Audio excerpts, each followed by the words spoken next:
आज के समय में स्मार्टफोन हमारी ज़िंदगी का निजी हिस्सा बन चुका है। इसकी मुख्य वजह है इसके स्टोर पे मिलने वाले ऐप्स, जो कि हमारे स्मार्टफोन एक्सपीरियंस को और भी मज़ेदार बनाती है। इन ऐप्स में से सोशल नेटवर्किंग वाले ऐप सबसे ज़्यादा प्रचलित हैं, जैसे कि फेसबुक, व्हाट्सएप, ट्विटर, स्नैपचैट इत्यादि। लेकिन क्या आप सबको पता है कि इन ऐप्स को यूज़ करना कभी कभी बेहद खतरनाक भी साबित हो सकता है।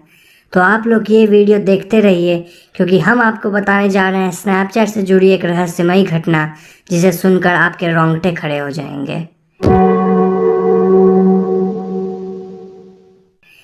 ये सूचना कॉन्फिडेंशियल होने के कारण हम इस सच्ची घटना के पात्रों का नाम बदल कर बताएंगे। ये बात लगभग 1 साल पुरानी है, जब अमेरिका के अलास्का स्टेट के एक छोटे शहर में एक बहुत ही अजीब सी घटना हुई। हाई स्कूल में पढ़ रहे 2 लड़के एल्फ्रेड और बेन में काफ़ी दोस्ती थी।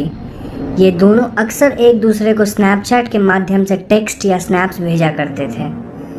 उन दोनों छुट्टियां चल रही थी और एल्फ्रेड अपने घर पे बैठे बैठे बोर हो रहा था। उसने अपने स्मार्टफोन उठाया और बेन को एक फ़नी स्नैप भेजा। हालांकि वो स्नैप बेन को डिलीवर हुआ, लेकिन बेन ने उसे खोल के नहीं देखा।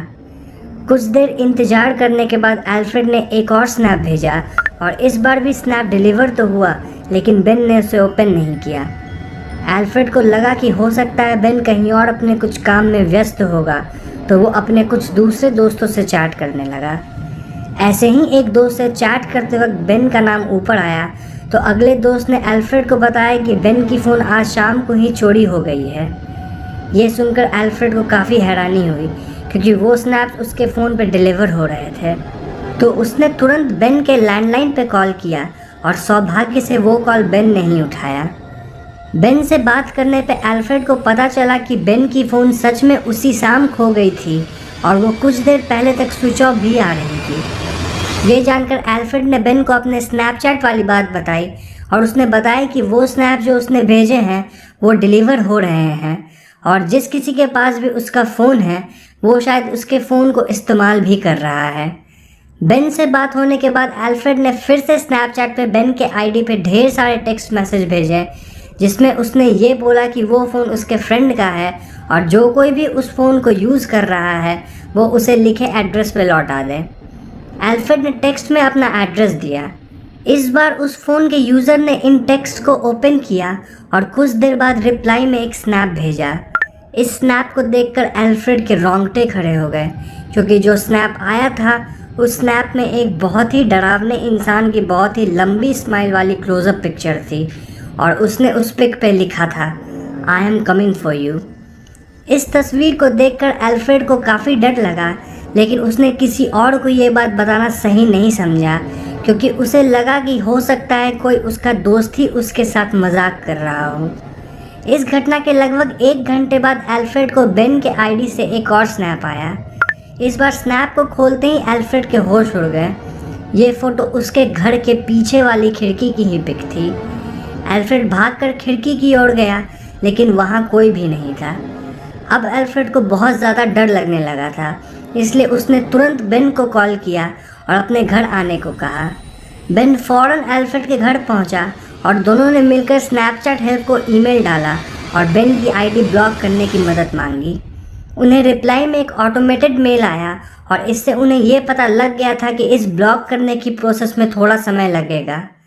अब उन्हें फिर से एक नए स्नैप की उम्मीद थी और इस बार वो तैयार थे, लेकिन काफ़ी देर इंतज़ार करने के बाद भी कोई स्नैप नहीं आया। तो अंत में बेन अपने घर लौट गया और एल्फ्रेड सोने के लिए अपने कमरे में चला गया। उन्होंने ये तय किया कि वो लोग अगले दिन सुबह पुलिस में फ़ोन के गुम होने की रिपोर्ट दर्ज करवाएंगे। कुछ ही देर में एल्फ्रेड को नींद आ गई और वो सो गया, लेकिन वो ज़्यादा देर तक सोता नहीं रहा, क्योंकि अचानक उसकी नींद एक बहुत ही तेज़ चमकदार रोशनी से खुली। इस तेज़ रोशनी से उसकी आंखों में दर्द हुआ। उसने देखा कि कोई उसके कमरे में खिड़की खोलकर अपने कैमरे से उसकी तस्वीर ले रहा था और वो लाइट कैमरे के फ्लैश की थी। वो इंसान अपना आधा शरीर उस खिड़की से अंदर ला चुका था और एल्फ्रेड को उसकी शक्ल देख के तुरंत पता चल गया कि ये वही इंसान था जिसने अपनी हंसती हुई डरावनी तस्वीर स्नैप की थी। एल्फ्रेड एक छोटे बच्चे की तरह ज़ोर ज़ोर से चिल्लाने लगा और उसके माता पिता उसके कमरे में भागते हुए आए। इतने देर में वो इंसान लापता हो चुका था। एल्फ्रेड ने सारी बात अपने माता पिता को बताई और उसके माता पिता ने फ़ौरन पुलिस को इस घटना की जानकारी दी। पुलिस ने बेन के फ़ोन को ट्रेस किया और उन्हें उसका लोकेशन करीब उस जगह से 2 मील दूर मिला। वो फ़ौरन उस लोकेशन की ओर रवाना हुए और उन्हें वो इंसान उस जगह पे एक घर में मिला। पुलिस ने उस इंसान को गिरफ्तार किया और उसके घर की तलाशी ली। उस घर की तलाशी लेने पे पुलिस को ये पता चला कि उस इंसान के पास ऐसे काफ़ी चोरी के फ़ोन्स थे और उसके घर के बेसमेंट से 2 डेड बॉडी भी बरामद हुई। इसके आगे की बात तो पुलिस ने एल्फ्रेड या उसके परिवार को नहीं बताया, लेकिन वो इंसान ज़रूर ही किसी तरह का सीरियल किलर या फिर शैतान का पूजा करने वालों में से था।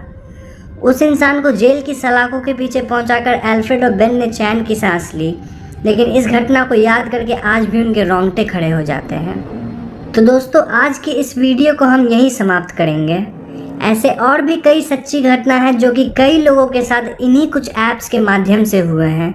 तो अगर आप ऐसी सच्ची कहानियों के बारे में जानकारी लेने में रुचि रखते हैं तो जल्दी से इस वीडियो को लाइक और शेयर करें, क्योंकि जितने ज़्यादा लाइक्स हमारे वीडियो पे आएंगे उतनी ही जल्दी हम ऐसी वीडियोस का अगला भाग भी लाएंगे।